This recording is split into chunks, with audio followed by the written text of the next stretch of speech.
Lords, and whereas, like,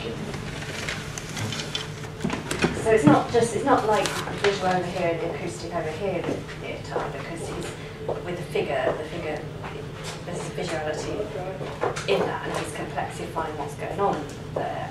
He's sort of putting the acoustic into the visual, as well as there's the representation with the visual, but there's also the kind of the other dimensionality of it. Whereas for him, he sort of like picked up on this sort of, say, like the representation going on with the alphabet or something, the visual, but to me it's less. Well, I think leotards is more, the take that leotards do is the more truthful. Well, but it's interesting to read alongside. If anyone wants to have a look. I remember I didn't read it. But it's far more phenomenological than the past. Yeah. I mean, leotards can make more critical kind of moves, I think.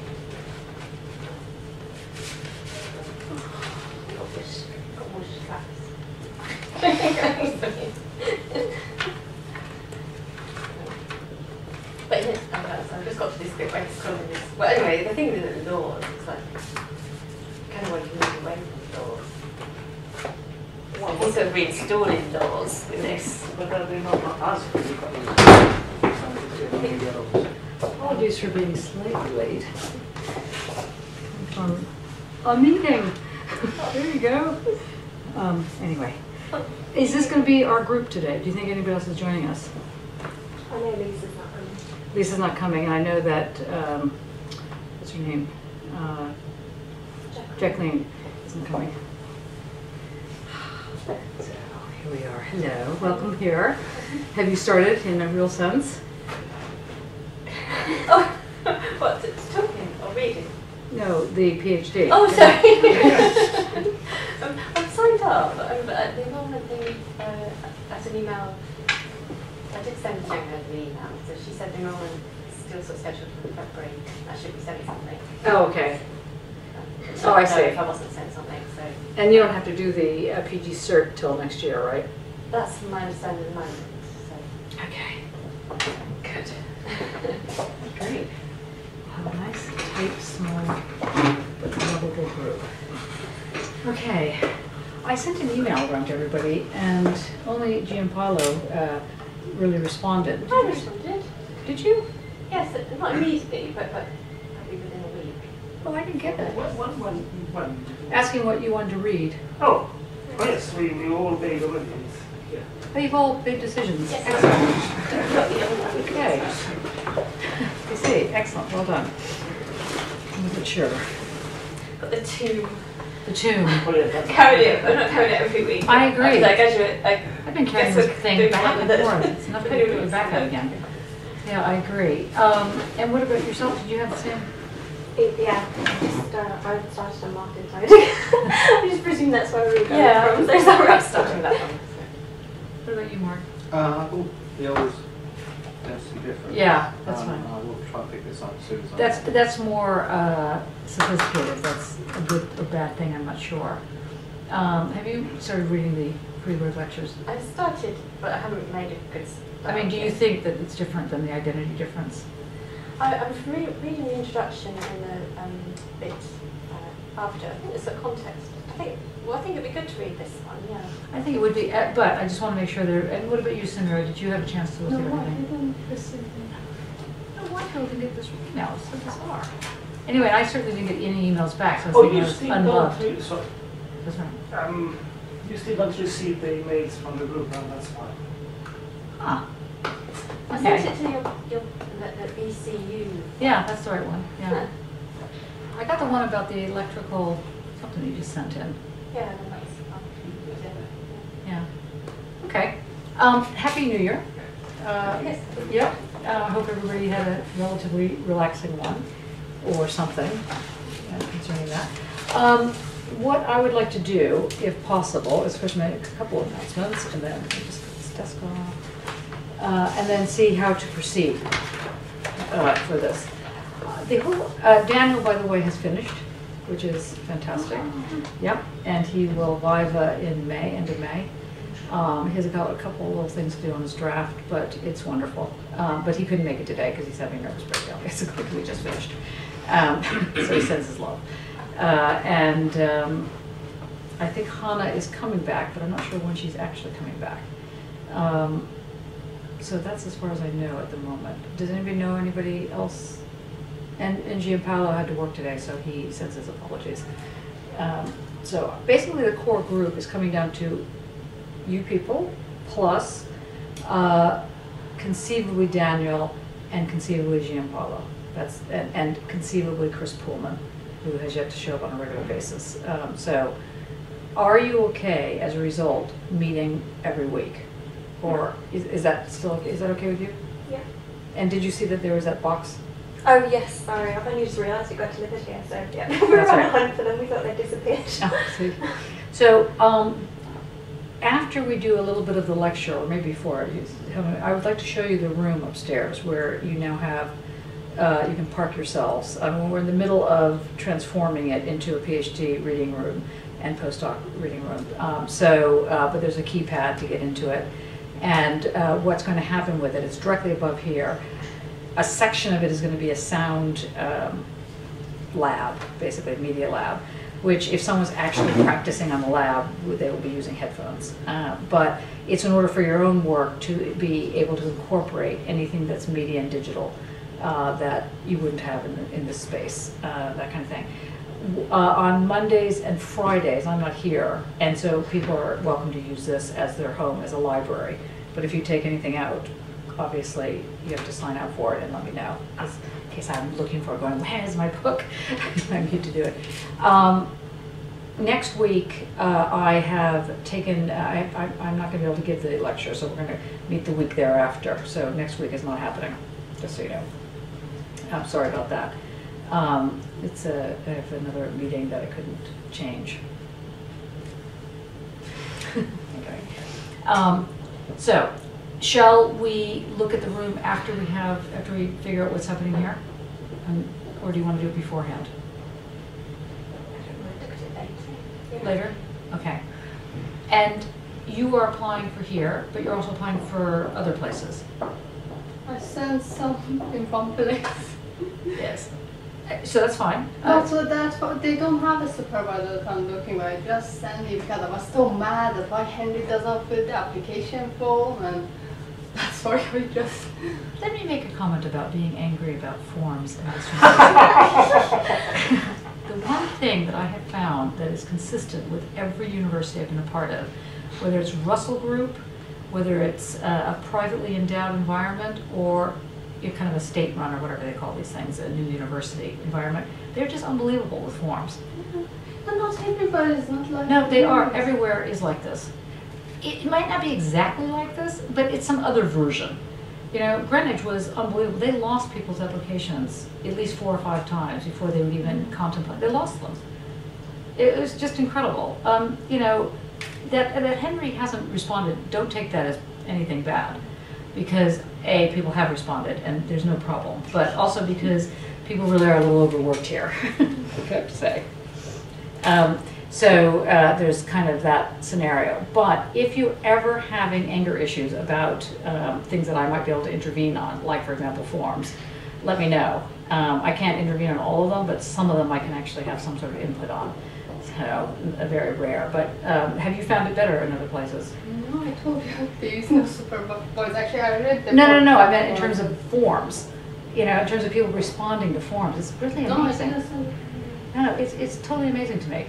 I have found it, what I find incredible, then I'll finish my rant about the universities, is that universities these days, especially in the UK, want to do a business model, which I think is unbelievable and stupid. However, if you're going to do a business model, then embrace it with both hands and be a little bit efficient, you know, on things like forms, you know, meetings, things like that, you know, because you kind of can't have it both ways. You can't be, you know, kind of airy, hairy, fairy, you know, kind of like, I don't know what I'm doing myself, and at the same time expect people to do this stuff. I share your frustration. That's why I'm on this rant.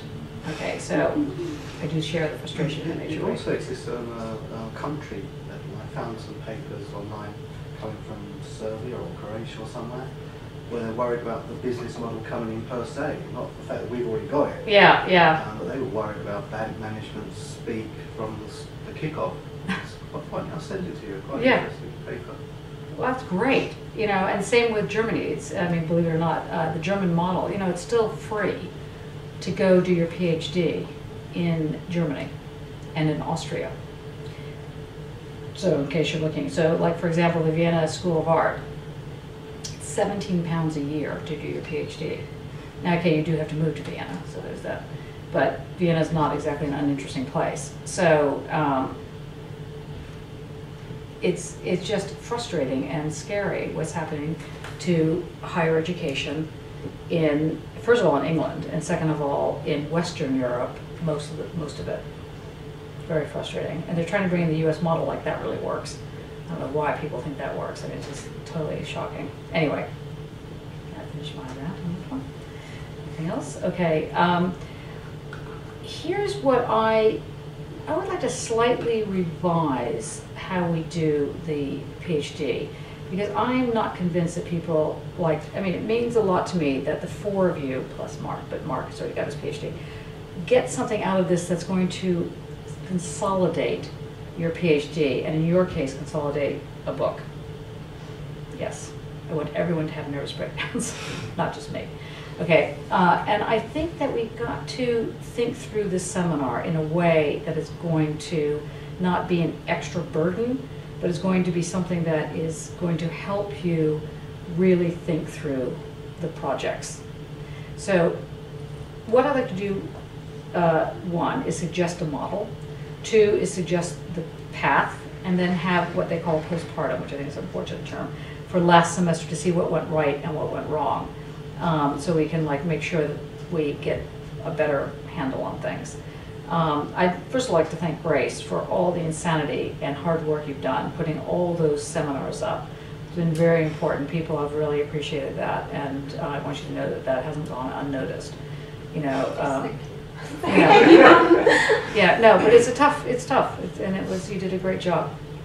And everybody else that's been involved, just coming and being committed, and so on and so forth. What is trying to be done here in this seminar on one sort of overarching level is to think about how a method infiltrates everything you do. That doesn't mean the method has to be rigid. It means that the method is a path around which you think things through. Now, there's a book I brought to just confuse the issues more than possible. There's a whole series now called Contributions to Philosophy that has just come out. I think it's Illinois University Press. And it's all new Indiana University Press. Yeah. How do you meant? Well, there's two of them. Oh, right. One is called Of the Event, and the other one's called The Event. Oh. Okay. It's got the same picture. And it's got the same picture, so it's a little bit throws you off. No, I don't question which one. Okay. Because it was next to this on the level. Anyway, it's worth taking a look at both of these on Heidegger, although he does take off his boxing gloves in this in a way because he's just sort of speaking to himself, and the translations are not as, let's say, airbrushed as they are on some of these other things. So you do get the real sense of what he thinks about race. He talks about race, he talks about genetics, he talks about authenticity in all ways that are kind of horrifying and that make you think, lost my mind. However, on the plus side, the explanation of what it means to talk about an event is much clearer than anywhere else in the Heideggerian, let's say, frame, and those following Heidegger. So Lyotard is main. Lyotard tried to take out the Nazism, take out the right-wingism of his version of the event. But it's worth taking a look at it. And what he basically argues is that he goes a little bit further than saying you can't get out of metaphysics by because he couldn't and therefore no one else can. He goes further than that in these two different books. He basically says that the world is getting out of metaphysics, and one shouldn't get out of metaphysics, because if you do get out of metaphysics, you will bring in a non-authentic way of thinking. And that's quite interesting and a bit scary on that level. It makes me even more dedicated to getting out of metaphysics than I had originally been. However, he does make the argument that there's a relation between what he calls being, B-E-Y-N-G, and being, and being, B-E-I-N-G. And being with the Y is the overarching form of subjectivity and assemblage that defeats Hegel's sort of notion of identity and yet maintains a metaphysics. Whereas he claims that going for being with an I, which is what he assumes is happening under technology, ends up creating an assemblage that is more quantitative than qualitative. Something like that. I'll get back into that. But anyway, I wanted to mention this because the sort of undertow of this method seminar is to actually clarify at least dialectics and that which can be seen as maybe a parallel methodology. So whether or not it's being seen as discursive or rhizomatic or postmodernist or post-postmodernist in the post-Lyotard trajectory, that's kind of what's underneath this. And I want to make sure that that's good for you all. I mean, as a research professor, I want to share with you where I'm going and have you have a sense of that. But I want to say that last bit again, because I was listening. I was just listening, and then something had a thought, and then I realised I missed the crux of the second part. What I was saying, as a research professor, my work is all about this. So just the bit before that. Okay. Also. Hold back the tape.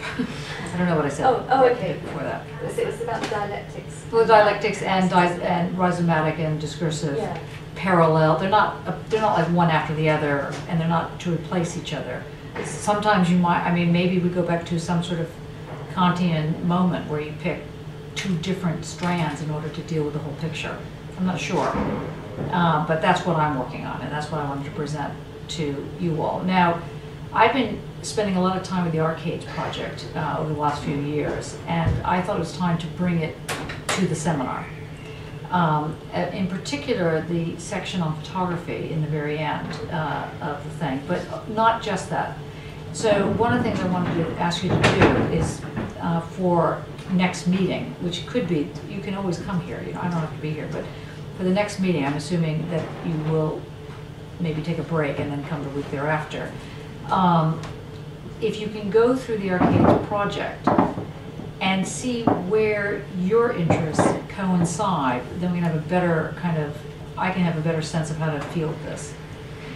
I'm hoping that the relationship between discourse figure and the work on L'Oreal and a lot of the stuff on non-philosophy and non-photography and whatever that was going on last semester will continue, will be part of your ways of thinking. What I thought I'd do this semester was to do a couple of weeks where you just learn the nuts and bolts of, it's kind of like an advanced MA. I don't mean that in a negative sense. I mean in a sense that for those of you that really have never studied Heidegger, and those of you that really haven't studied what the issue is about identity and difference, and identity versus difference, and why that matters. I thought that we would have like a sustained read on the identity difference lectures, where, you know, the ones that Mark was showing, which are also online, and then also if you take a look at the Freeberg-Breiman lectures, you'll see that the same lectures. It's just that they're a lot more sophisticated, and they don't have the introduction by Joan Stombaugh on there, and her introduction is quite a Rosetta Stone. It does help you get a sense of what's going on. So my thinking is that we start with Heidegger, as you all obviously guessed. Wherever it makes sense, we could bring in Walter Benjamin, because I think that I think that what he's trying to do in the Arcades project is quite different than any of the other works that he was working on. It's more of a, he's sort of thinking out loud to himself, but it's a wide palette that he's using to think out loud. So there's that. Yes? I was trying to understand how to navigate, because table of content jumps from page 3 to page 873 or something, and there is nothing in between. Then it's divided by letters. Yeah. But the letters do not correspond to the title of the fragments. Yeah. Is there... Well, what I have done is I went through every letter and I saw which ones I thought, look, by letter, it's not like dear so-and-so, it's like the alphabet, you know, I, J, K, L, M, and decide what I thought corresponded to that. But you see, there's of course, I have to assume there was a reason for not having a proper table of contents other than they either ran out of money or ran out of time, although that could have been the reason. And that is because he's trying to use different strategies and different platforms of logic itself, which I do not recommend for your PhD. The committees will We're not allowed. No, the committees will not understand it. Yeah. Yeah. Yeah. So it's very difficult. But that's why I don't even think it's under P for photography. No, It's under X, I think, something like that.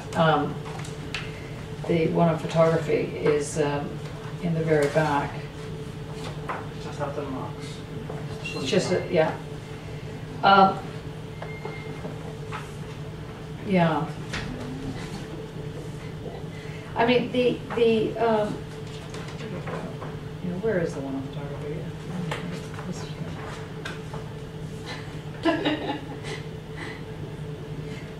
The dialectics at a standstill is quite good, that piece. Photography, yeah, it's under Y. It was under something unrelated to photography. And marks, yeah. So if you go to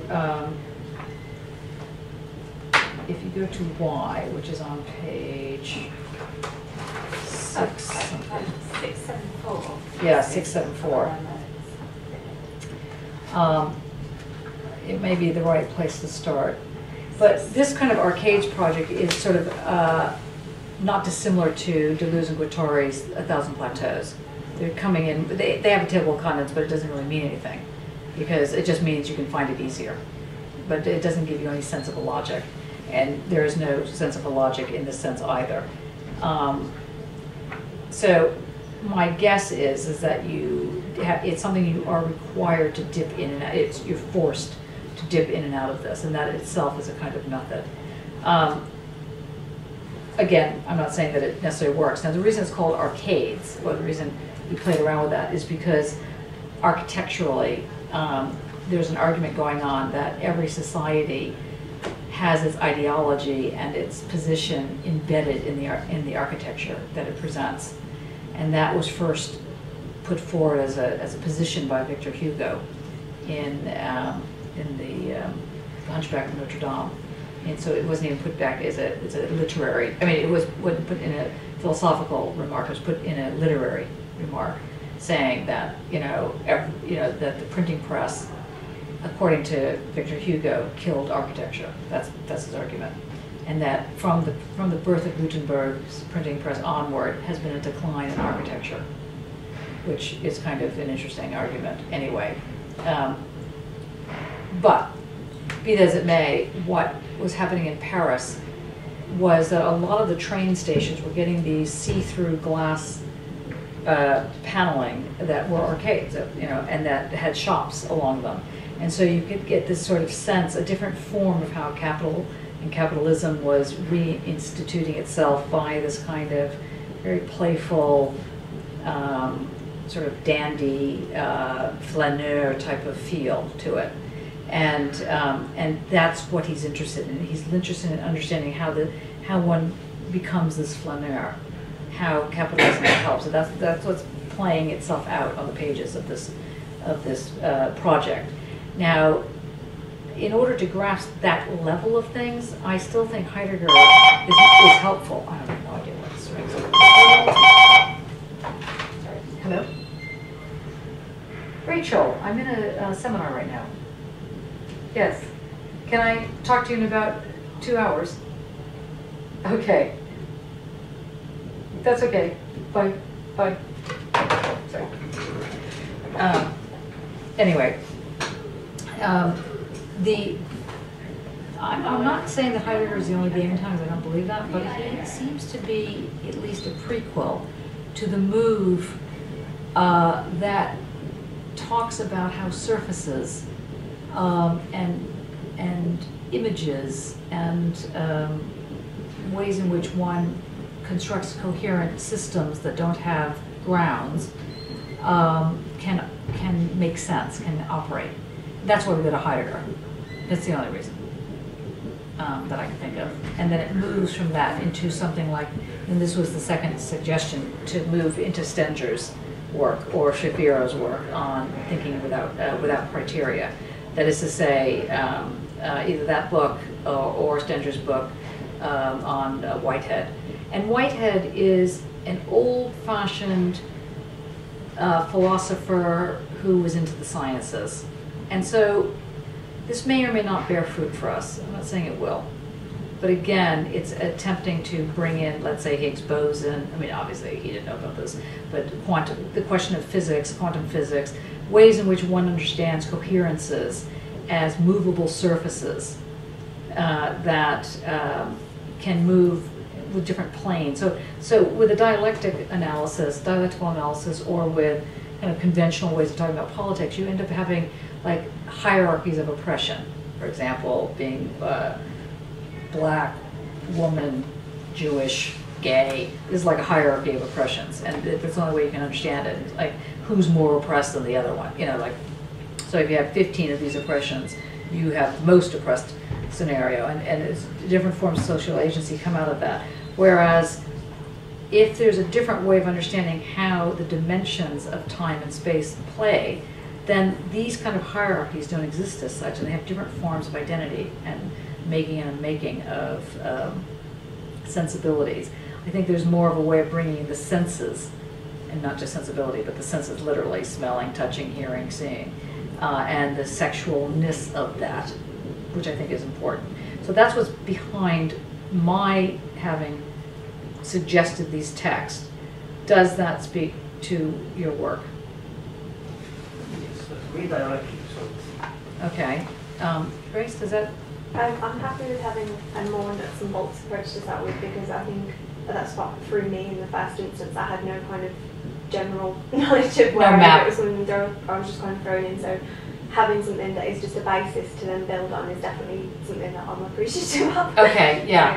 That would be good. And then because I know very little about the other books, I haven't started reading them yet, I'll trust that they're going to be useful building on the non-knowledge that I have at the moment, if I can say that. Yeah, you can. I mean, the thing is that in a PhD, all your work, whether or not you're doing a practice-based PhD or you're doing a strictly dissertational, written PhD, it doesn't really matter. It still requires some kind of sense of how, or not just sense, some sort of way of understanding the tools of a method.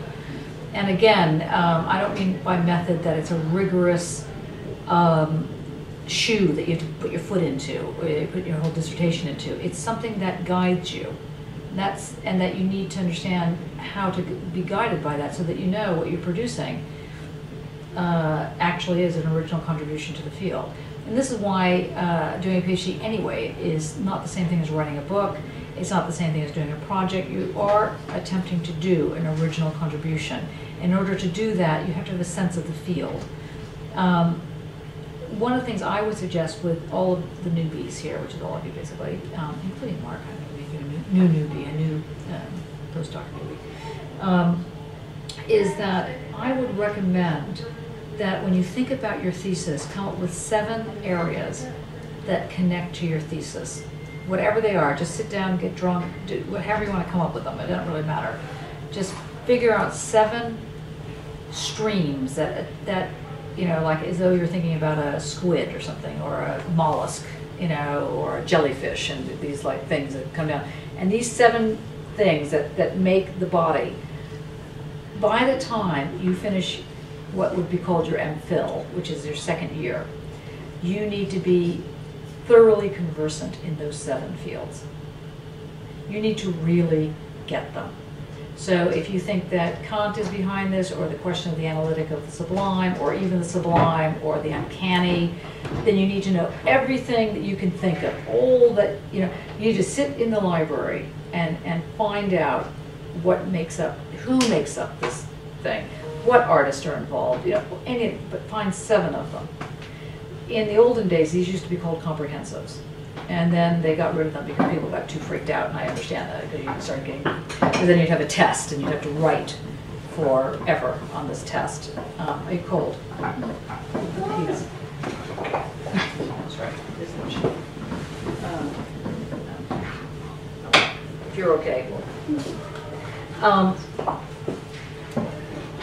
So you pick 7 things, and then the next thing you need to do, which I think sometimes slays people, and it's not meant to, but if this helps you, go for it, which is, again, go into some altered headspace, including just meditation, if that's what it is, and think to yourself, take out a big piece of paper, size of this table, and just draw how all your ideas link up to what it is you think you're writing about, what you think your thesis is about. So you think about how those 7 strands link up, and then you just unfurl it and bring it to me, and we have a discussion on this kind of mad plan. It doesn't always work this way, but if you're not the kind of thinker that this is this sort of logical A to B to C to D, this is a very useful way to narrow down the enormous field that could possibly be feeding into your thesis. And it also will help you not write a descriptive thesis, which would then be failed. They wouldn't allow it to go through. So, so that's what I'm trying to get at here. Is everybody clear about what I mean about this sort of piece of paper type thing? Mark, is that what we did with you? We didn't do that, did we? We did something similar. You had like different. Well, Mark, basically, from my view, Mark had this idea, and we kept adding water, and we kept getting bigger and bigger and bigger, and finally that was the thesis. Some people write like that. You might have this idea, and you just keep expanding. But from what I've seen of a lot of your work here, I would say you're not sure what really is your argument or really what you want to talk about. Like in your case, it's, okay, there's something about ghost, there's something about the uncanny, there's something about fortune telling, like it's all these, what does it have to do with it? How does that become a thesis, basically, So what you do is you start saying, okay, in what way does, let's say, this notion of the surface start playing into what you're dealing with, or not? How does ghosting operate? In your case, the terrain, the sculptural terrain. How does any of this work? So you want to start trying to figure out how these different elements add up. And then you write it to me in this kind of, either as a letter or as a scroll, where you come up with what you think your project now is really about. This is unrelated to having become registered as a PhD student. This is so you can pass this next stage in the PhD process, which is that you have to take your project and get it approved by the Research Degrees Committee. And what they do is they look at it and they go, oh yeah, we like what your 9R, the famous 9R. Yes, I will be at your things tomorrow, or Thursday, by the way, when you do the presentations.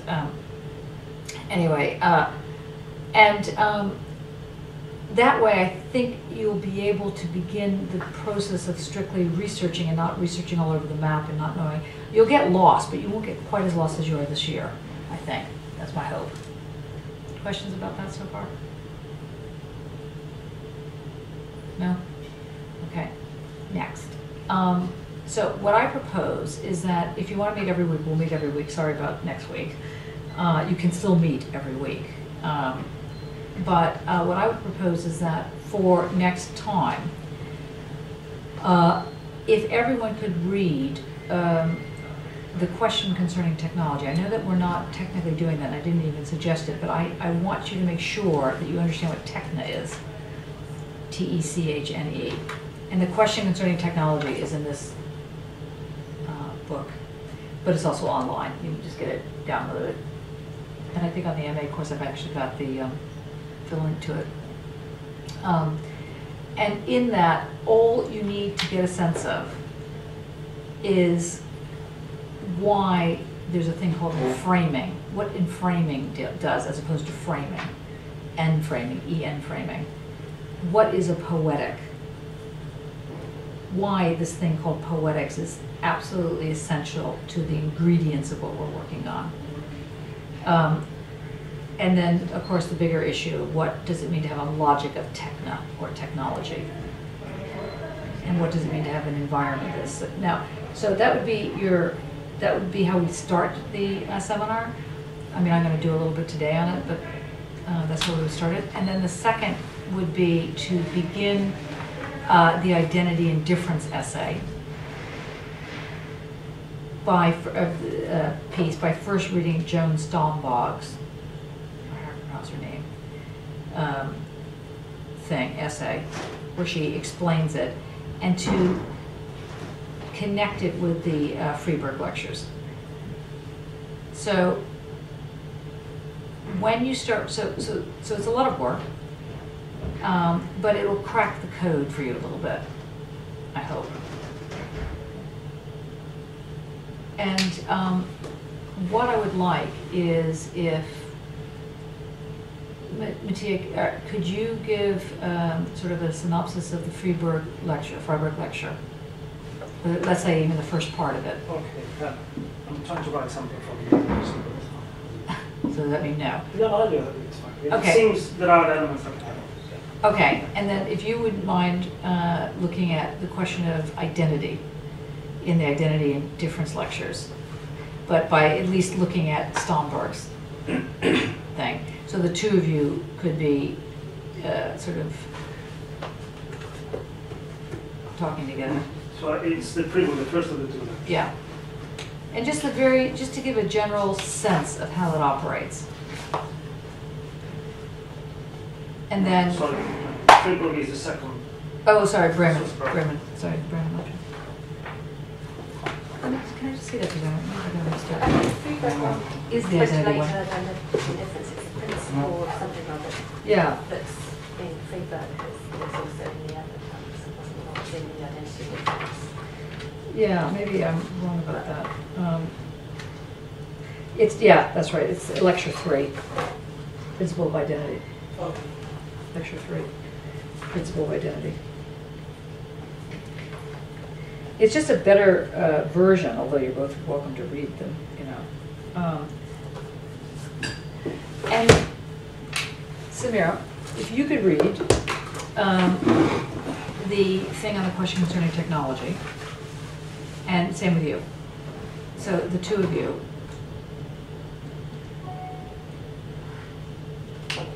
And then if there's time, which there probably won't be, because we'll probably take at least 2 sessions for this, minimally. If you could begin the thinking about... Can I do what is metaphysics? Yeah. Because it was in trivialization and Yeah, sure. mistake. Which part are you reading? You're coming out of the What is Metaphysics book. Yeah. So which, you're not going to do the whole book? No, just a kind of explanation of where it comes from, Yeah. where it's going. You know, the strange story of the word metaphysics itself. Yeah. With meaning, you know, after the physics, and just the whole little story. I'll try and bring that to the table. Brilliant. Yeah, that'd be great. Yeah. Yeah, excellent. Okay, so we have a path. Okay. And what is this problem about getting in or staying in, or getting over, or doing something with this thing called metaphysics, and why it matters to sort of our concerns here around the table? And also, I'm also curious if when you do this, you can, maybe this is just asking for too much, but if there's another layer that you can add about your own work, that would be fantastic. But maybe you just need to get down the very basics here. I really wanted to read this. What? I really wanted to read this book. I haven't got the other book. What other book? The concerning technology. Oh, it's online. But we are reading that book. Oh no, I thought to try and, I'm supposed to give a synopsis of something more focused. So Oh, I see. Oh, I see. I'd have to start prioritising reading that one, and I really wanted to read these. Okay. Then Samira, you're on your own on this. You'll be fine. And so, if you would like to, Mattia's going to do chapter 3. Unless we were going to swap. He says. I'd like to start at the beginning. That's like that. Okay. Good. Yep. That's fine. Okay. So the way it'll work is that Mark will start off on the basic question on metaphysics. Yeah. Then we will, can you send around what part of that book you want people to look at? This Yeah, one. in fact, Yeah. which part? We might as well just get it down now. Yeah. So people can read it. The first. They're all online, you can just get this down. It's the first part before the attunement. So it's just part preliminary appraisal, I suppose. And part 1 is the awakening of fundamental attunement. So yeah, so just the first 56 pages on this. Great. Oh, yeah, I'm gonna write it down So it's too. boiled down. Brilliant.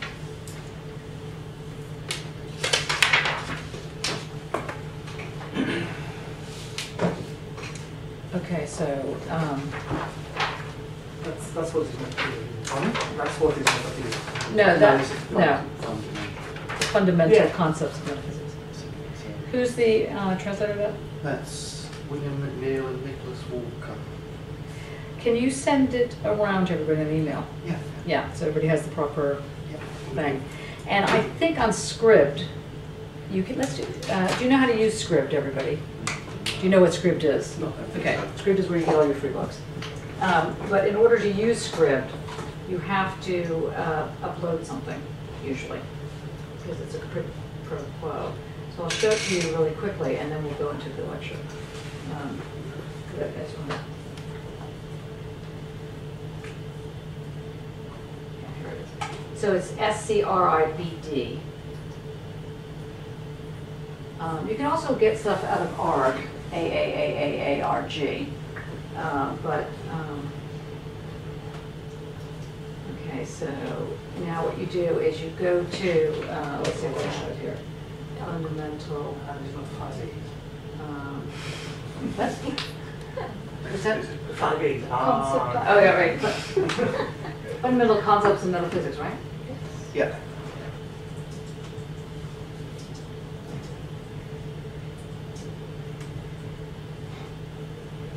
So you just,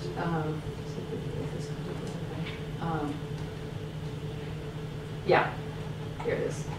I know they're selling it here, that's fine. Okay, so that's not good. So let's go to ARG. And there's a bit of a trick with ARG, because sometimes it won't let you load down the books. I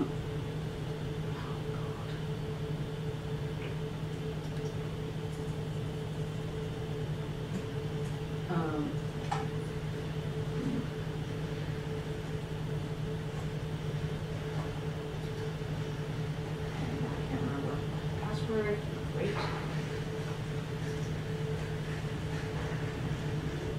Sorry.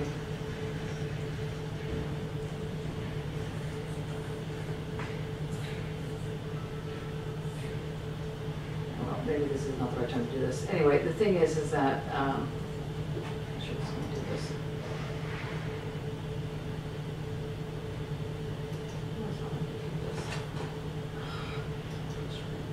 Anyway, we'll have to do it later. Anyway, ARG, AAAARG.org. And that you have to register, and then once you register, then you just type in what book you need.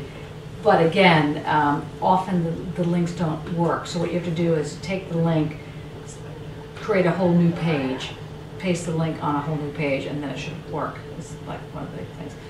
Okay, so then first we'll have the questions in metaphysics. Then we'll begin with,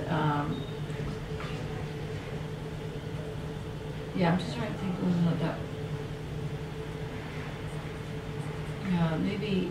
Maybe, could you come next week? Yeah. Yeah, because maybe if we just did that, if you could do the fundamental questions in metaphysics, that might be more helpful. And then and we just have a whole session on that. So I think that you might as well have that completely under your belts. And then are people able to come next week? Is that going to be okay? Yeah. So yeah, and then after that we'll have yeah, you can do the fundamental that bit. That'll be very important. It'll be a lot to read by next week, but you'll get a sense of it. Don't freak out. It's just to get your feet wet on this. That's really what it's about. And then we'll do the question concerning technology, and it'll move itself into this other section. So next week we only do the fundamental. I think that's very important that we just do the one thing. If I can possibly get out of my meeting, I will, so I can be here. But I'm not sure if I can. So, okay. Shall we begin? So we have an order. Oh, and then okay, sorry. We have. It's also possible that in this understanding of metaphysics that you end up thinking through the question of art. Like, really, what do you mean by, what do we in this room, in CFAR, in your work, are meaning by art? How is it helping you? What does it mean? You know, like, it's one of the few moments where you're continually asking about the actual name of the discipline on something that isn't disciplined, which I always find interesting. The whole question of, you know, what is philosophy and what is art? What is literature? What is history? All these kind of things. These are questions that tend to be asked in the arts and humanities, less so in other fields, or in other fields today. Okay, after we get through the Heideggerian moment, which should take us through the end of February, that's what I'm thinking, then we will move into Benjamin, yay or nay, and then we will move into, which will take us through the month of March, and then we will go into Stenger's perhaps in April, and that'll be it. Stenger, you know, the kind of science philosophy crowd. But if you don't want to go in that direction, that's a question mark. So if you're finding that you'd rather go in some other direction or stick with Benjamin, or, you know, this is our seminar, not just my obsession. On this, is a double-sided question. Uh-huh. Klosowski giving money Yeah. is all in French. I read it the last 2 days, and it's extremely interesting. There's some moments I found it scary, because it's the only book where I found a very clear description, at least to me, of what it could be to live in a situation without representation. Where he's putting forward the idea of not having money, but of paying with ourselves. I can translate as a short chapter. It's a very difficult French, so I can't vouch for fully correct translation. Will be an option with some French department in university to do proper translation. It's 70 pages, so it's. I think it's supposed to be like a translation it might be on the script actually. No, there is no translation in If you English. search online, there's I think it's supposed to be a student in America who's translated it. So I went to it, but I didn't download it because I wasn't quite sure where it was done. I looked what was quite a downloaded. bit, but My I friend couldn't told find me it. it Can you has send been it? translated, but Can not you send the formally. link?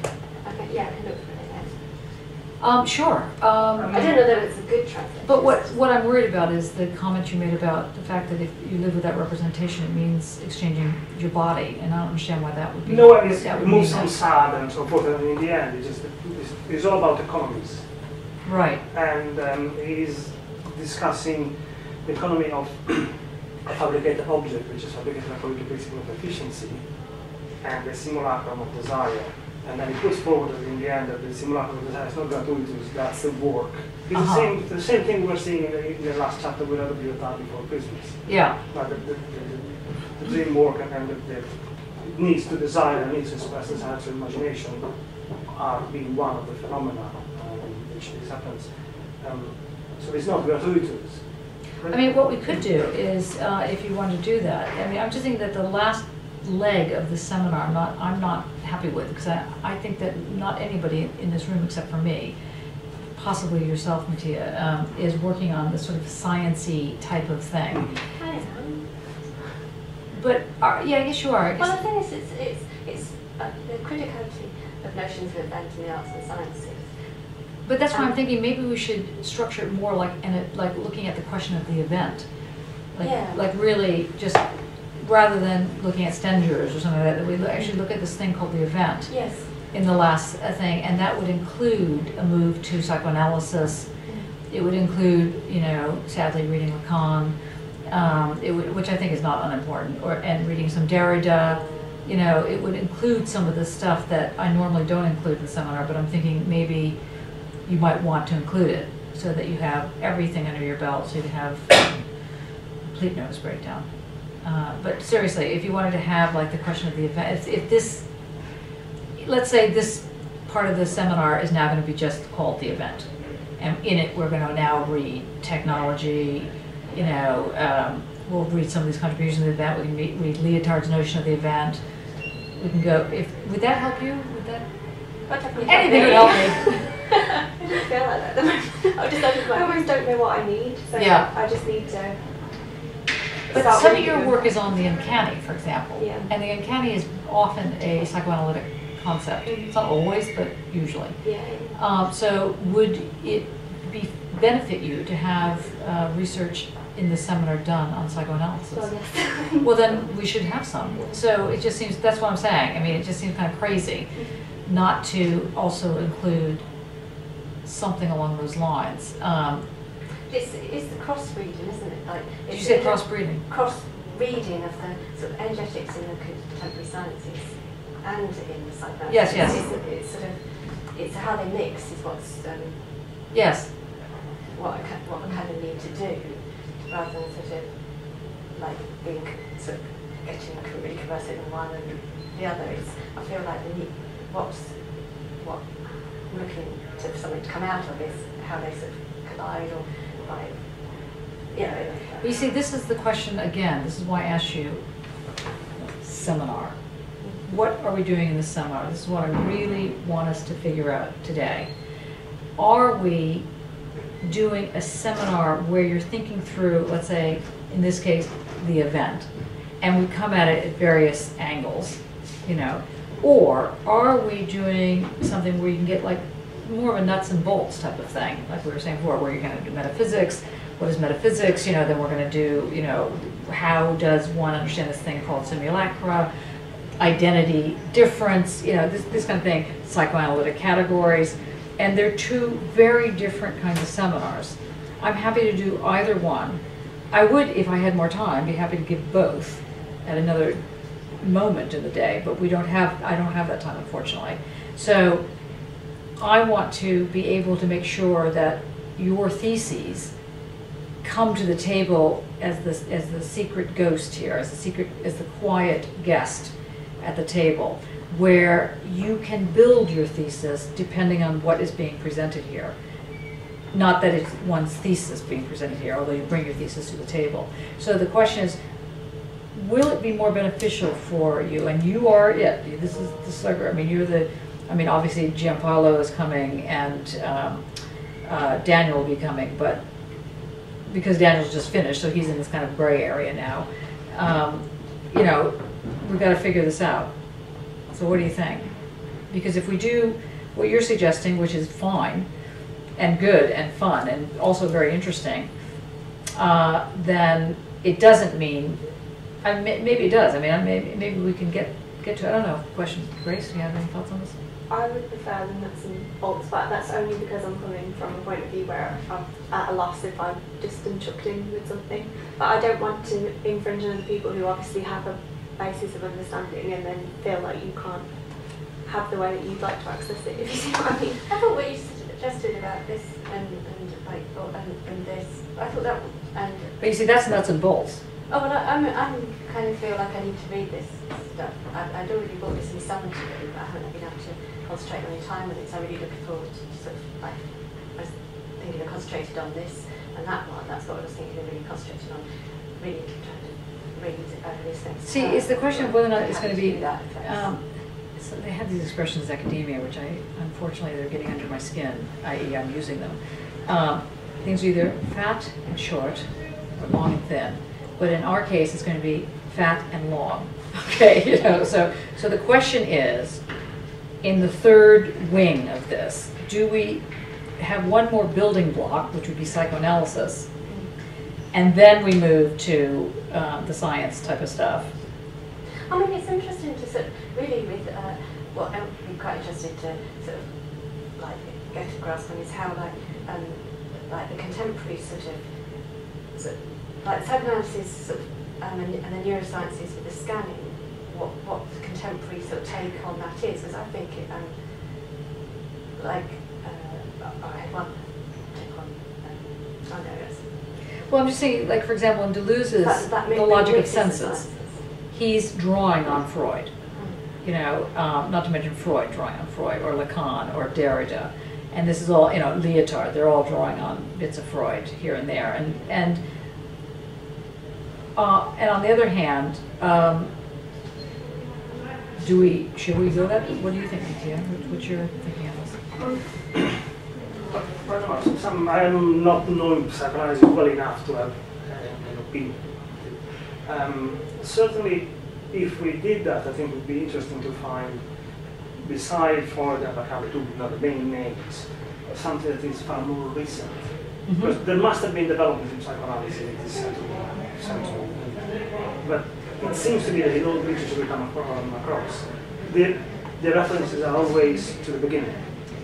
Well, but it's true about what we're studying Hegel, for example. We're studying, I mean, there's a lot of writing post-Hegelian or post-Hegel. Mm-hmm. I mean, so far the only most contemporary we've gotten is Adorno, on that in that sense.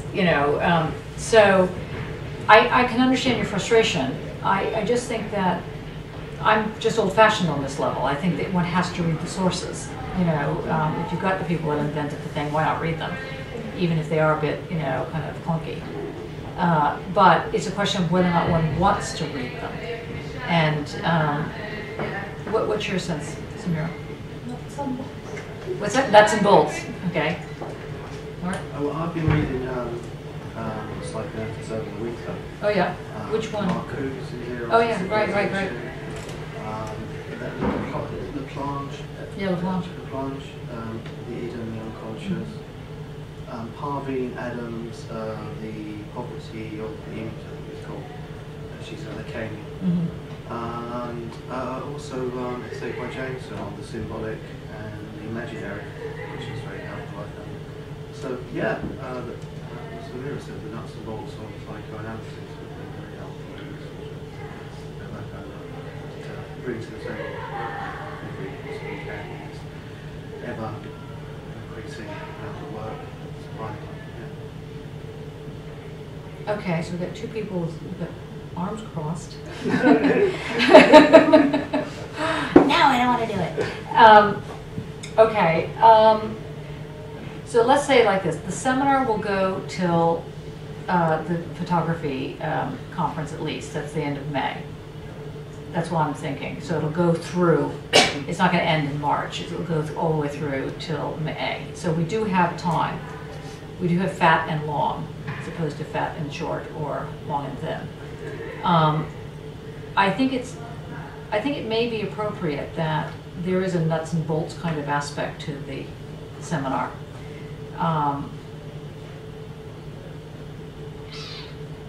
Yeah.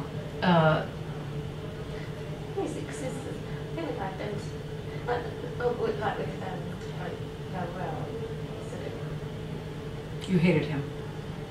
Well, I thought your comments were fantastic. They were. I mean, he's sort of like, kind of reasserting identity. So it's really important to have to sort of one know what's critical about rejecting identity in the sense that I think he's sort of mixing it up. Don't worry. Okay, well, we'll get. I mean, the thing is that. So I'm assuming that what you're saying is that it's important to know the basics. Yeah. Well, yeah. I mean, for me, I definitely sort of have obviously much. To me, that I haven't read Heidegger enough to sort of, I think I do. I have to be more conversant in all these fields. So yeah. I have to really do See, the most we can do is give a taster. I mean, a sophisticated taster. I mean, we're not talking about an MA level or BA level. A sophisticated taster of what's out there, in order for you to feel empowered as opposed to exhausted and ready to throw yourself off a bridge. You know, so the idea is to do it that way. And yet at the same time, it is also important to say that, I mean, CFAR is not, or anyway, the PhD program at School of Art is not simply any kind of one. It is dealing with postmodernism. It is dealing with, you know, a different form of ontology, different, you know, contemporary ontologies. So the reason you're coming here is for that reason. You know, it's not just because this is like trying to be art historical or, you know, whatever. It's just, it's not catering at that level. So as long as people feel that they're being able to be advanced in their dissertation, then that's where we'll go.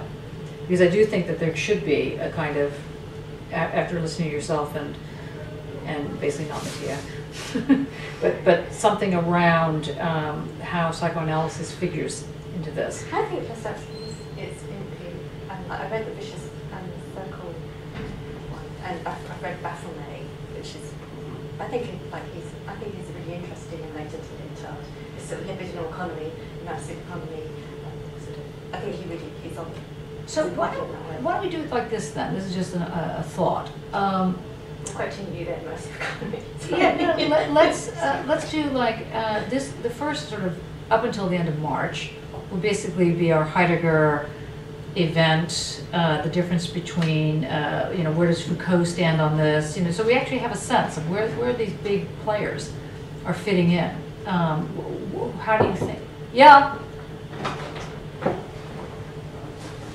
Hello, excuse me, mate. Hello, Yeah. Sorry, I've been touring Birmingham. Oh, have you now? Yeah. Sit down and I'll read.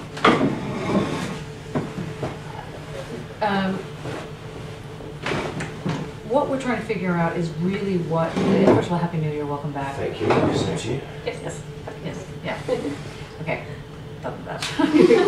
Now, the next thing is that we're just trying to figure out for this semester, and by this semester I mean from January till the end of May.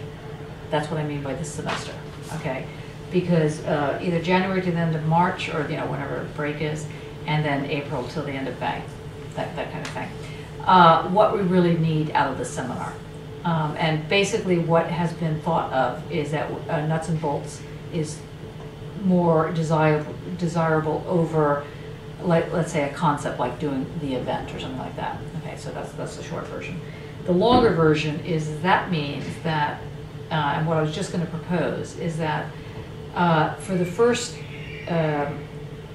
couple of sessions, it's going to be looking at what it is to get out of metaphysics or not, or whatever that realm is where Heidegger kicks it off. So we'll be looking at the Heideggerian move around identity and difference, and then later on this question of the event.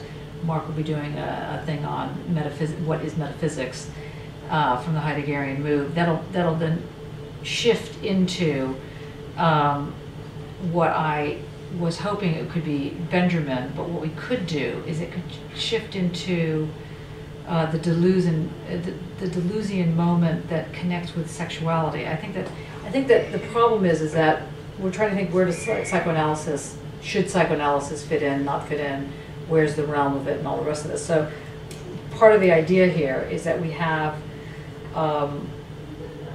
sort of a category of readings that come under this, let's say, the sexual eros, something like that, which can be as wide or as narrow as the Deleuze's logic of sense, Freudian works, any of the stuff on well, sexual, like Bataille can come into this. We can start looking at how the role of sexuality or the senses or the sexualness of something enters into the methodology, because that's the big thing here is we're dealing with methodology in the set, whatever else we're dealing with is methodology. Are you okay with that idea? So following Heidegger, we would then start having the underbelly of the Benjamin question of the arcades. This, I think, is very important to start looking at how that features. But maybe the transition should be around the sexual. We should use the erotic. Yeah, that sounds good. Sorry. Oh, you're better now. You're better with that, are you? Okay. We had an opposition there. Okay. Grace, does that? Well, yeah, because that feeds into where I was before Christmas. Yeah. Yeah. So yeah, that would be good for me. Yeah. Okay. And obviously, your work is on erotics. So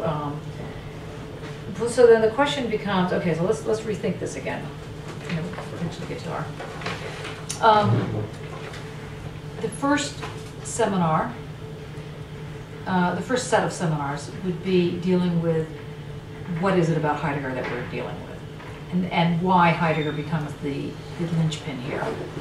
And the answer to that question is A, because of the way in which he situates poetics, B, in which the way he understands the question of metaphysics, C, the way in which the event is put forward as something that is dealing with grounds but not grounds,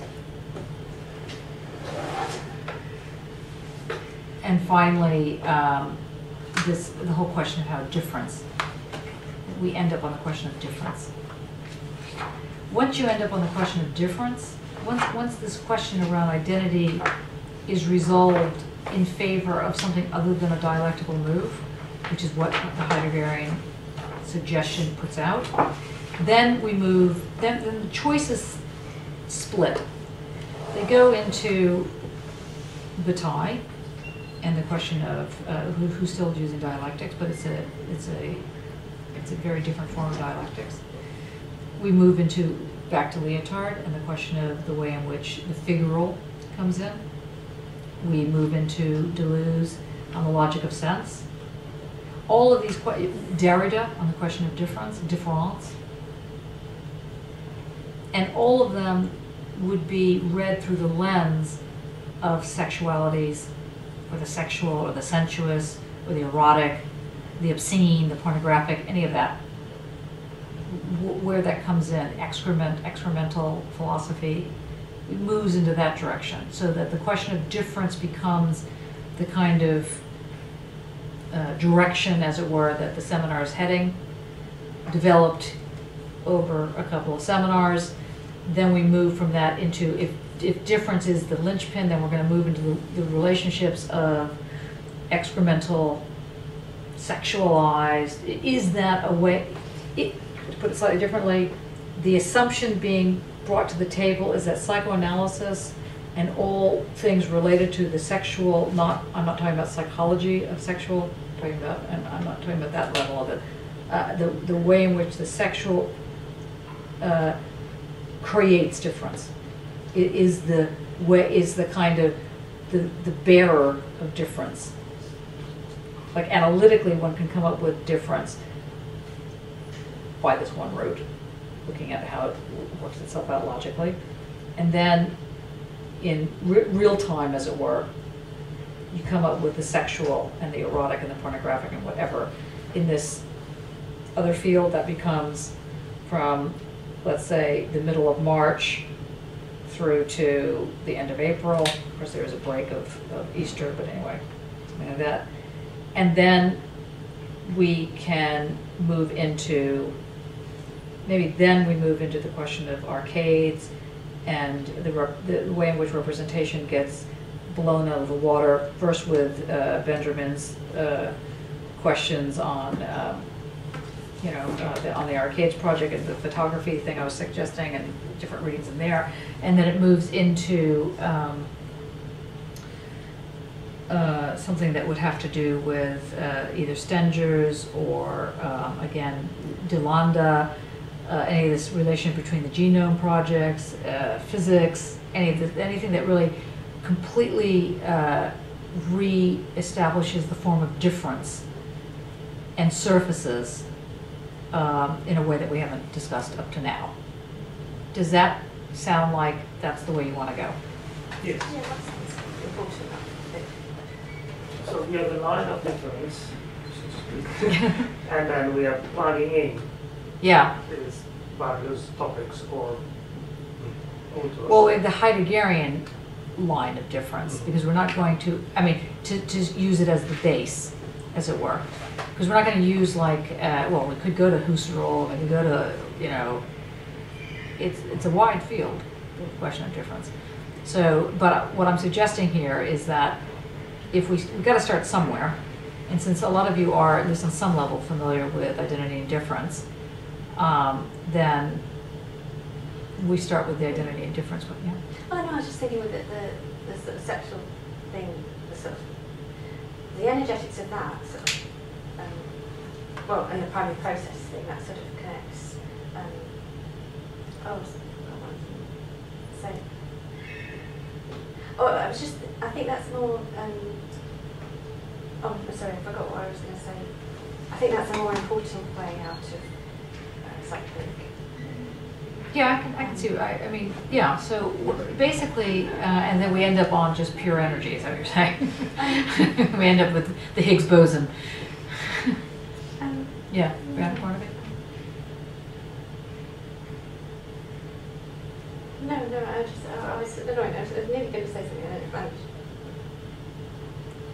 On the intertwining of physics with difference, and where we moved on from Heideggerian difference, perhaps we could consider the concept of superposition and dialectical difference,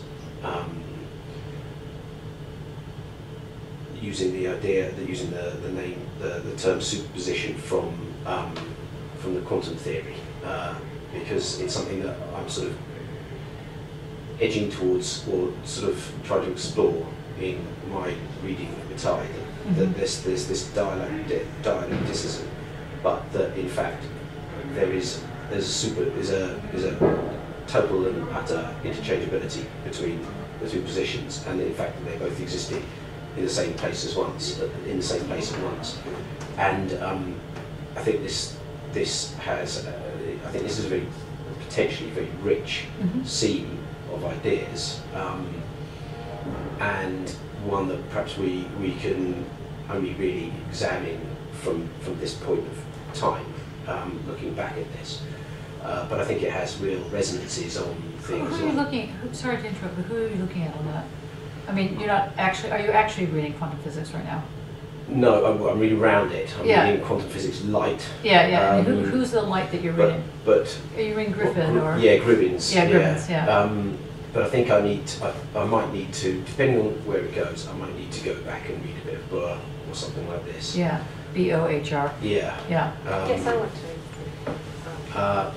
But I mean the sort of just the idea and the fact of its existence. I mean, I'm not quite sufficiently an adept at physics to really pick that apart. But if I take it as a assured that these things do happen from a physical standpoint, I think it makes for an interesting revisiting of dialectics when you've got this kind of, without actually breaking the dialectical structure, you've got to re-examine the relations, the nature of the relations between the dialectical actors, and I think it has wide resonances in terms of gender theory, and in particular in terms of pornography and pornographic reading of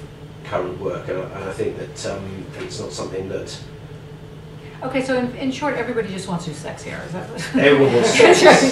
We all want sex. Changed the whole. The more the merrier. No, go on. Sorry. But if we could kind of, if we could just consider that when we're doing the reading on the term, I'd be grateful, because. Oh, absolutely. That's what today's sort of, meeting is really to hammer this out, saying that basically nobody responded, or if they did respond, I didn't get anybody's emails on what we're reading. That's why we're doing this now. We're just hammering it out. Because what I don't want to have happen is, while I think that last semester was provocative and wonderful and people were really great, I didn't think it was good enough. That's my own, maybe it was lash, to myself. But I think that it was both too hard and too easy, too general and too specific, something like that. It kept falling between two poles. And, those that already knew things were knowing things, and those that didn't know things were left behind. And I'm just trying to figure out a different way to get it so that everybody comes every Tuesday because you really are curious. It'll help you in your theses and blah, blah, blah. But the real reason you come to these things is because you're hungry. And if you're not hungry, then we're doing something wrong. That's my thinking. And so by starving you to death is not the answer to making you hungry. Like that's the Tory version.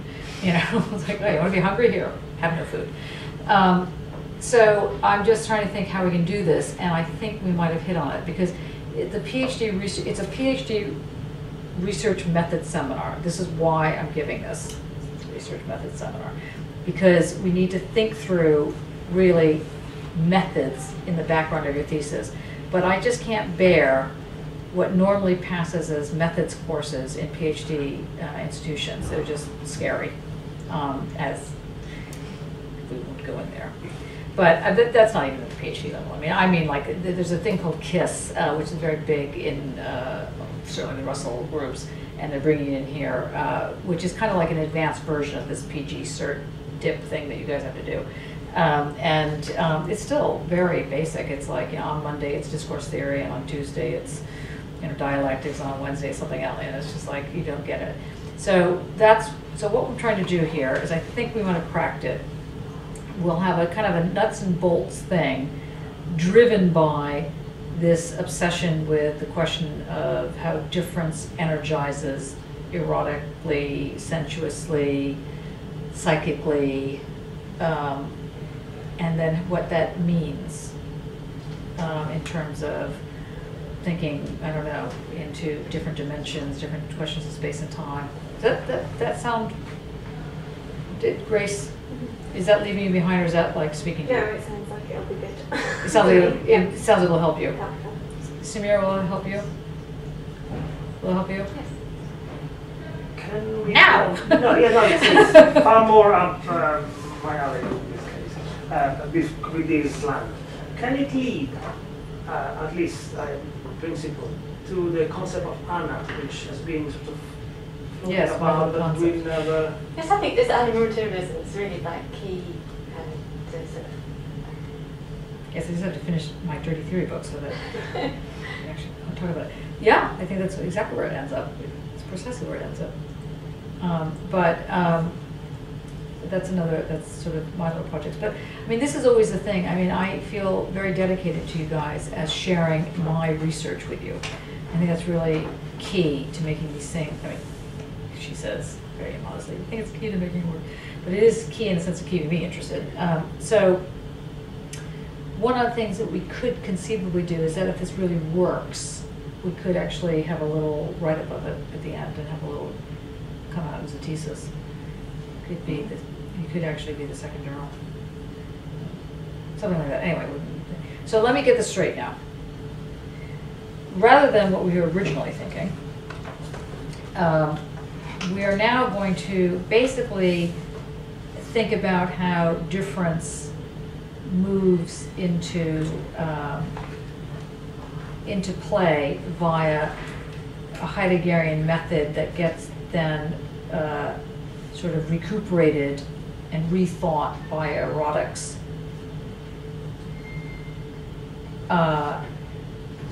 Whether or not that's psychoanalysis, sexualities, the senses, something else altogether, but something like that. That we're basically calling all of the fields that talk about sexuality, that often use it in order to demarcate difference.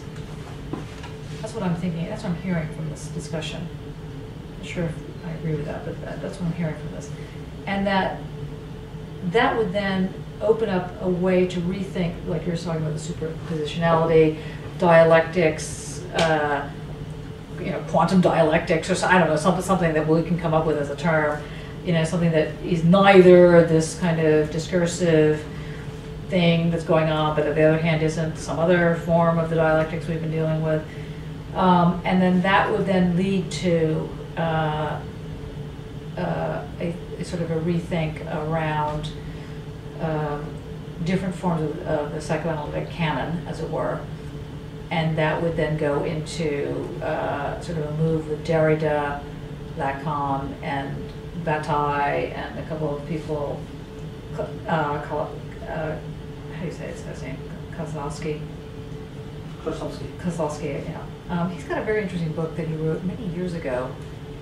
Such a different design. What's that? He wrote such a different design, the vicious circle. There's something much earlier than that. Something earlier than that even. He wrote fictions, essays, and translations. Something on Sad by Next One King. Oh, that's right. Yeah, Sad My Neighbor. That's it. But he also wrote something. I thought it was on the working class. Desire. Didn't he write something on Forget About the Working Class? Isn't it called something like that? Forget the Working Class? No, not in this list at least. Okay, anyway, all right, so having said that, let's just now, I still think that we should have a kind of entry point into this question, what is metaphysics? Don't you think so? I mean, or is that going to not be interesting for you? No, I don't know what's going to help me currently because I don't have the basis there yet, nuts and bolts of school. Yeah, so to make it, the end of it will be a question about certainty. And I might try and sneak a little bit of Lacan into the question of your psychics or hysterics, because this sort of understanding of art in terms of psychoanalysis, not as a psychoanalysis, but as a hysteric asking questions, certainty or not. I'm just going to kind of collide these questions together. I think that would be interesting because of what come up. Asked you about the whole seance, talking cure. Yeah, I thought that was quite good. Yeah. Link-up. So yeah. I can try and, if I get the time, just to crash. Is that right? Would crash this into Lacan and. Well, what we could do, don't go too far. I mean, I think it's really important to just talk about, or to make sure it's very clear what we're all talking about when we're talking about what is metaphysics. And I think that, obviously Heidegger has a very good line on it, and Mark is going to send around the actual reference. You can get it on org or arg. Then I come in next week and I'll give a presentation on it. And so that will set the scene, which I do think if you can connect it to the talking cure and the role of the seance, that would be very useful, actually, to understand what it is to suggest that metaphysics is at one and the same time a discipline and an old-fashioned way of curtailing philosophy. It operates on two different... Curtailing philosophy. Yeah. I mean, and sometimes metaphysics is kind of like, it's kind of Humpty Dumpty, it is what I mean it to mean when I mean it to mean that. But metaphysics, when it's being used to discuss an area called creative thinking, then that's what it's called, metaphysics. And it can go into these different dimensions of which Heidegger, especially in these newer translations that I was showing people, there's a second book out that he's got translated called The Event. But in that, he makes a distinction between being, B-E-I-N-G, and being, B-E-Y-N-G. And he starts talking about the relationship between how the second being, with the Y, is able to maintain a kind of metaphysics, a presence that allows one to inhabit the present, whereas B-E-I-N-G is a kind of metaphysics that one wants to get out of because it doesn't allow one to deal with the thing called the present. And so he develops this kind of, I mean, why they can't come up with different ways of saying that, they have to use the same word for everything is annoying. But anyway, so that would be quite helpful, I think. And as that will be, then the next question then becomes, I think it might be better to take a look at identity and difference. And I'll make a couple of remarks today about techno, just get that out of the way. But you can still read that, Samira. But I think we get into identity and difference then. There's no point in, so that one understands what it is to talk about clearings and dwellings and leapings and frolicking in the wood, this kind of thing, and why that has to do with the questions between identity and difference. That's going to be the Bremen Freiburg lectures. So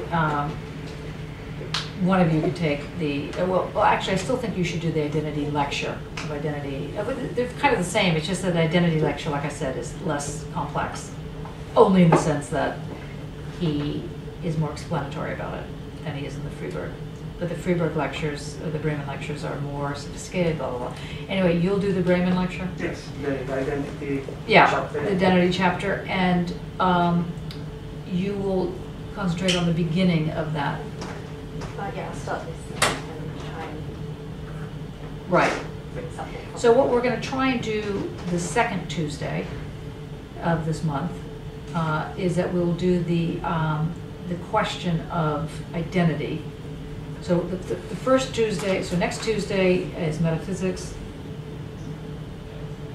The next one is going to be metaphysics as it goes into questions of identity. That would be, so that's January 22nd and January 29th. And then in February we have 4 weeks, right? So that I would say that we would do we'd do 2 sessions on identity. So in other words, we're going to really be doing 3 sessions on what is metaphysics, because that's going to give you that kind of thing. Does that sound okay? And then we'll go into difference. So we'll go into the second lecture, and that will be, let's say, 3 weeks as well. So that's going to be February.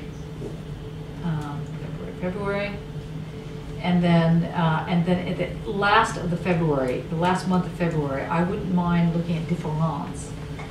I wouldn't mind looking at Derrida's notion of difference. So metaphysics to identity, difference 3 times, then difference. Yeah. Difference as the writing and difference. Yes. Yeah. In fact, what do you know of a chapter that would be appropriate for that? Well, there is a chapter called La Différence in writing difference. Yeah. Can you get a hold of that? Yes, I believe it's in the book Right and Difference. I believe it's titled Freud. No, I was just wondering if we have a text somewhere of it. Do we have a? I believe it's titled Freud and the Sin of Writing, but I can. Let's go to that one, Freud and the Sin of Writing. That sounds good. And then we will spend. And on that Freud and the Sin of Writing, I think that's when we go through that work quite carefully, and then we can get into either we can move into Freud directly, or we can move into kind of Bataille. I'm just trying to think which way do you want to take this once we hit the body, basically, once we get there. We could do some more. We could, when you have a basis, you have a basis in psychoanalysis or have no basis in psychoanalysis? Well, on the assumption that I thought I had a basis, probably no. So it's best to go. So the basis that you thought you had, did that include understanding id, ego, superego? Yeah, but it was undergraduate lectures, so it was very, very general. Okay. Does anybody want to read that? Do you want to read Dreams in the Unconscious? Do you want to read? That's a really amazing. Jokes in the Unconscious, not dreams. There's dreams, and then there's jokes in the unconscious. The book is fun. Fun? The word that comes to my mind. But does nobody want to read this book? Which one? Jokes in the Unconscious. By Freud. Or it's I would like to read the ones which like he's really drawing upon in the discourse figure, because I think that would help. where he gets into the dream work. Yeah, he works. Yeah, we can do the dream work. We can do Dreams in the Unconscious. It's quite a phenomenal book. It gets into condensation and dispensation. So, that's okay. probably the most, I read that a few years ago, it's the most close to artistic processes. Yeah. Okay. The one of James. So Dreams in the Unconscious. That's after. That's after. Difference, Freud and the Scene of Writing. Yeah. What about something after Freud, Dreams in the Unconscious? What about something like Lacan on autopunition? Yeah, we could do that. Maybe combined with like a small selection from Bataille Inner Experience. In fact, it would be better to have the inner experience, and then Lacan could bolster up some of that. Can you send around a link as to which Lacan are you actually talking about? Are you talking about which seminars you're talking about? Or okay, well, with Lacan, there's you can go away and find out. yeah, there's the 4 fundamental concepts, which is the famous book by Lacan, and that's probably worth at least knowing that it exists. 4 fundamental concepts.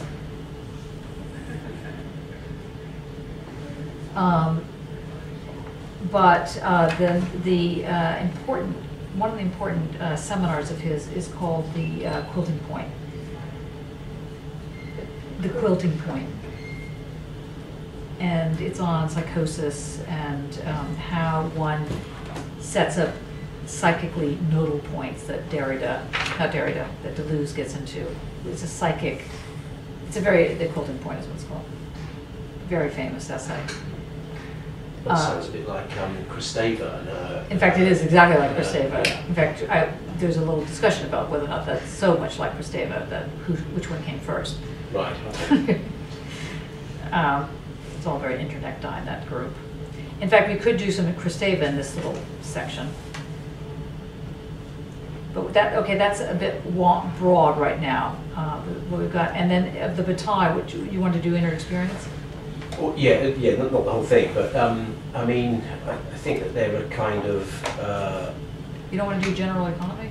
No, I don't think it's particularly relevant in this. I think that there's the kind of Kristevan kind of abjection, the Lacanian autopunition, the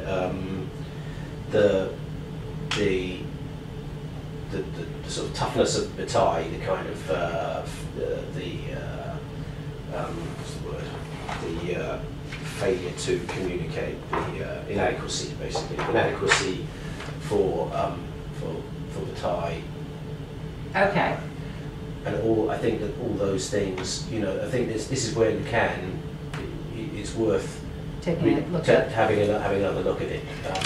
Okay, how about if all of that then takes us to the end of March? Particularly in terms of difference, linking back to the beginning of the whole thing. So, No? it's to March. No? Is it? To the end of March. Well, If we do all that by the summer, that'd be amazing, I think.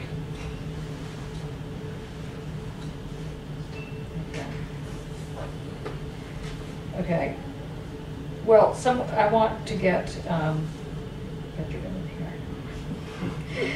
I just would like to say this as my own little private, seminar I'm having with But myself. Benjamin in Arcades. arcade, I haven't been to arcades. I've got that home. Right, and what's in is that kind What's of compelling about it? Well, no. How does it relate to the kind? Because I was thinking, it's sort of a bit where we're ending up there. It's a bit melancholic. Not melancholic. I think it's minima moralis. Except maximal morales, huh? Well, what's a couple of moralis between friends? That's right. But how is the arcades? How does it differ from that? Well, I mean, one of the main things I wanted to take a look at was particularly his work on photography in this, because he has a very unique way of presenting the question of representation and image and copy and originality, which sort of runs through all of the arcades, which I think is more interesting than the more recent work I've seen on this.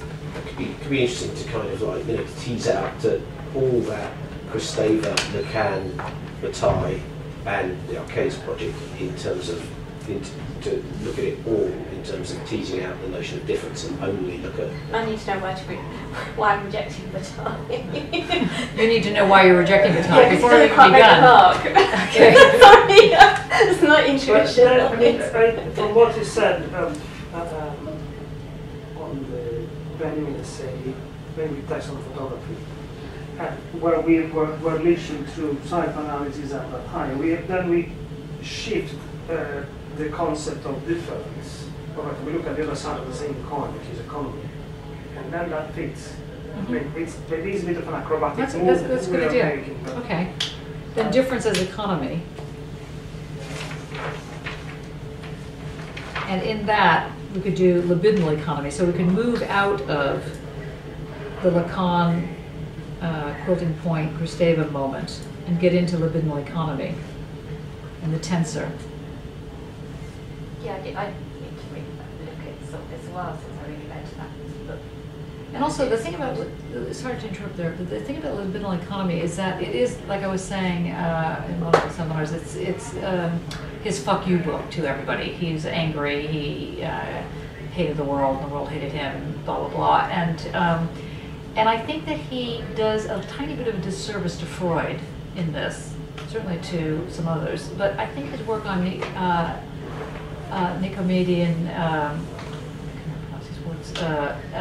ethics. It's very interesting. Nicomachean ethics is quite. Transformers is more available now as well. It would be interesting to look at that. Okay, so let's say libidinal economy is a place marker for something to do with economies of difference, and then that can get us back into. Because the Transformers links with the Freudian stuff coming before, because it's a big essay on that Deschamps' Etoné Don, whatever. Yeah, Etendon, yeah. So Lyotard's Transformers. Yeah, there's the big thing on the Deschamps.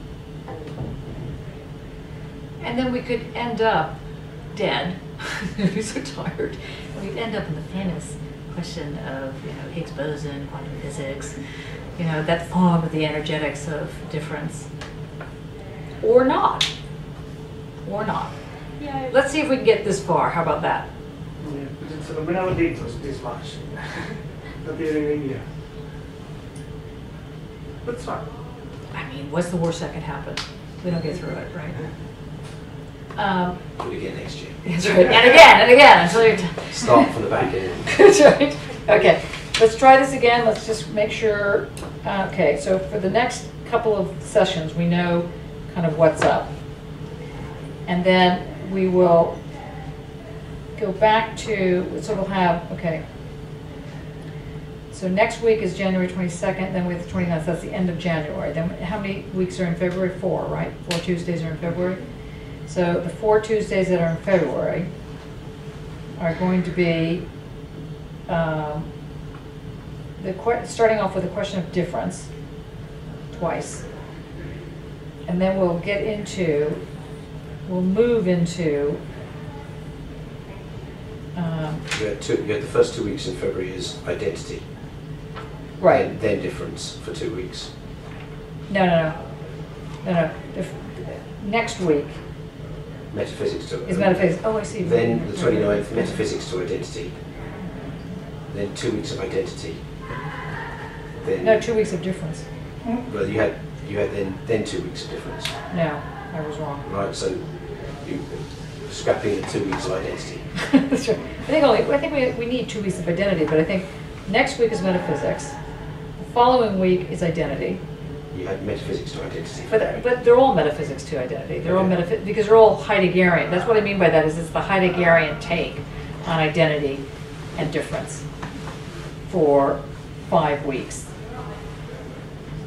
Very difficult being us. So in other words, do we have a calendar anyone? Does anyone have a calendar? No. Yeah, we just go with the flow. No, we can't go with the flow. So we didn't We are going with the flow. This is the flow. put it into a measurable way. Measure it. No, it's just to give a basic sense of what's going on. So, after metaphysics, we have identity, i.e., the Heideggerian identity. Then we have another session on the Heideggerian identity. And then we have 2 sessions on difference. Then the last week in February is when we get into, we start shifting over to Freud. And that's when we do Freud and the scene, or whatever it's called. The scene of writing. That's the last week in February. Which is week 7 or 6? Week 6. Week 6, yeah. Week 6, 4, 5, 6, yes. And then week 7 is Lacan and crowd. And that's going to take us into, so let's say Lacan and all of that we've been talking about, because we don't know who we really want to read yet on that. That's going to take us all the way up until Easter, right? Right. Okay, so that bit of stuff, I mean, it may spill out, so don't worry. We may not just follow this thing. It may spill out and actually go past April. However, let's hope that before we have our Easter break, everyone is completely cool about this and knows everything there is to know about the unconscious, identity and difference, Husserl geometry, we can throw that in. And then we get into, after the Easter break, we get into this question of difference as economy, or economy as difference. And there we can still deal with, like Bataille, we can still keep moving this forward. And of course, yes, yes, in fact, we can start off with that, as long as we get a translation, because not too many people can read the French. No, of course. I'll try to watch and translate the last chapter. See if you can translate the last chapter in the meantime. If you can find the translation, that would also be good. And then we can get into the libidinal economy. So after Easter was... like differences, the energetics of difference as forming an economy. Regarding... So it was suggested libidinal economy. It's just what was in discourse and figure. Discourse figure, we could never leave that text. What's in We will live, that was we will key live part. discourse figure till we die, discourse figure. And then I was hoping that we don't have to do a little bit of either quantum entanglement. We could look at Karen Barad, maybe she's better than Stengers. In fact, she's willing to come here, by the way, to speak to us. Karen. Barad, B-A-R-A-D. She wrote a book called Meeting the Universe Halfway.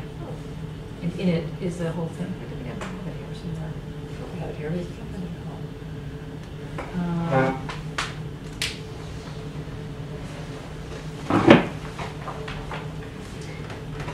You know, it would be actually interesting to read, just because we have nothing else to do, and I know that you're bored, is the Decameron. Oh, yes. Does anybody know Tia? But the can you tell what the Decameron Decameron is one of the first prose in Italian. But oh. Now that I wasn't expecting to hear as the first line of that book. Yes. No, just to locate it. Okay, right, yes. And it is true, it was written at the very beginning of the 15th century. And it envisions... The first truly great pornographic book. Yes, it envisions Florence with the plague, and there is a group of young people, men and women, who gathers in a house and tries to survive the plague by never going out. And to keep time, they tell each other stories, and there is a story each day told by a different person. And they are just love and sex, and they're wonderful, full of everything. I think I read it when I was 15. That's your response to that? Yeah, no, that's a bit dismissive. The name of it, like Decameron. No, there were 10 In fact, stories. if you, Barnaby, if you reach behind you, it's sitting there. At the very end of that row. It's a paperback. Yeah, there it is. There, shall I pass it around? Yeah. Gosh, it's the two. I It's know. entertaining. Who knew that sex could be told in so many different ways Yeah. in the 1400s, 1300s? Perfect. Most of the Italian curse words are already there. It's very What I find interesting is that in this place I worked at, that was their going away One present to we did me. on the train. They gave me that as a present, which I was very grateful. That's when they know, you know they have the measure of you.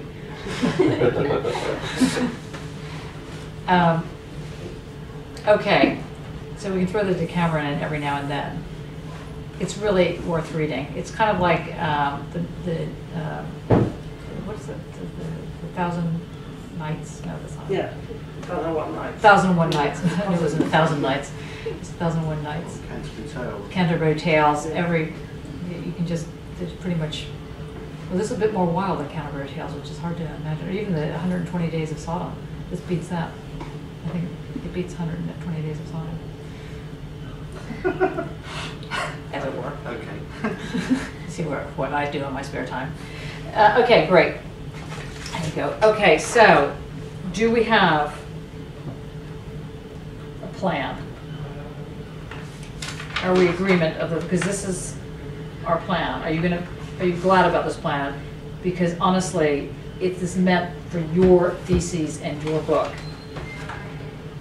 That's what this plan is about. So if it's not speaking to it, we're not doing it. Yeah, that's fine. It sounds interesting.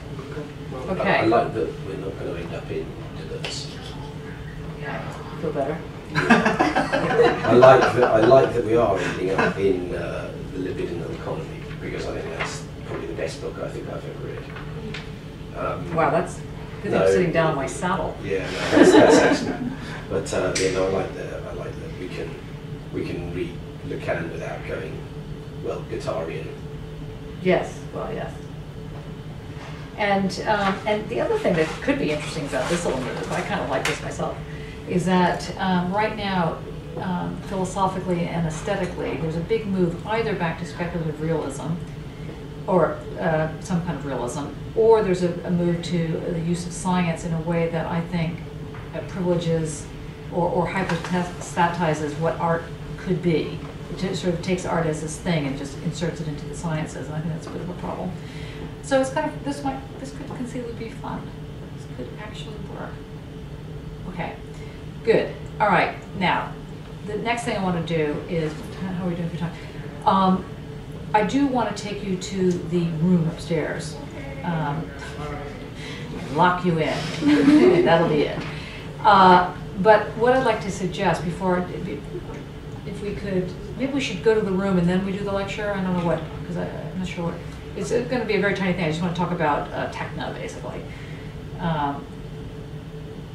Here's how many people, Barnaby, why are you driving up here? Why aren't you taking the train? I'm taking the train. And so you went around? I came up early to register, and a very nice gentleman from New Street sent me in the wrong place. So after coming back from the Edgbaston campus, Oh God! they went to the academic registry in Gloucester Green. Perry Bar. Perry Bar. Yeah. Oh my God! And these trains, they don't run every 3 minutes like in London. So like you've got a long wait. And I see. so there we Okay. are. No, so I was.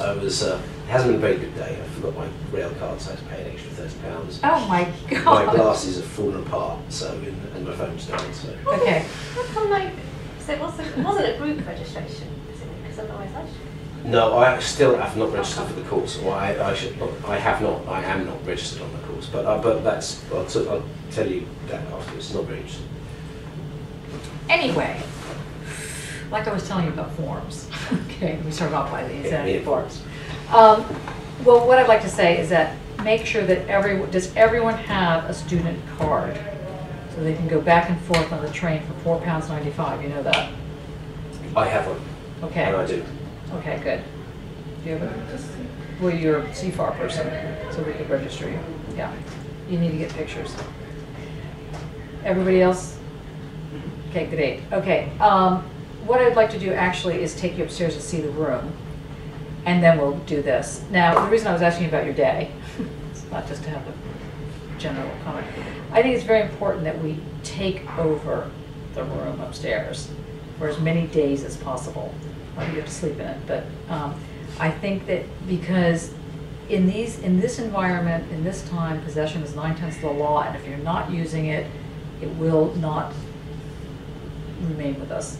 So after a lot of, let's say, whatever, we have a PhD room.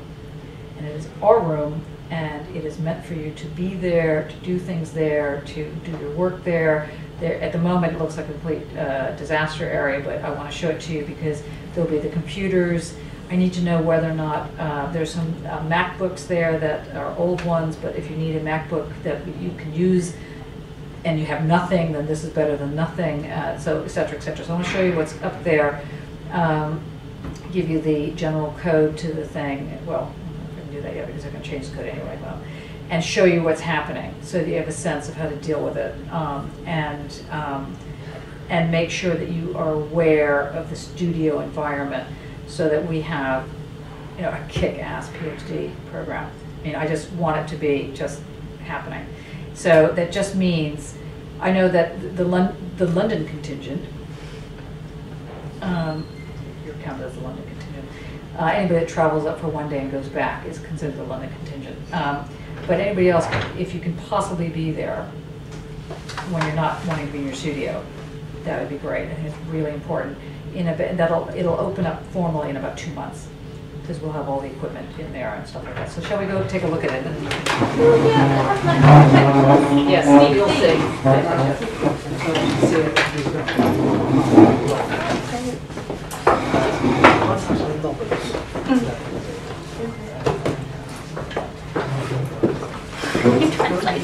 Is it in a different? No. Okay. I don't think it's outside. Oh yeah, never mind. Happy New Year.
silent. Okay. Please use that room. Invention. When I took over this room, it looked like a storage facility. It looked sort of like that room upstairs, except it had about 20 of those kind of chairs in there. And that was about it, really. And a really horrible yellow table. So just make it your own. Can you turn the thing off?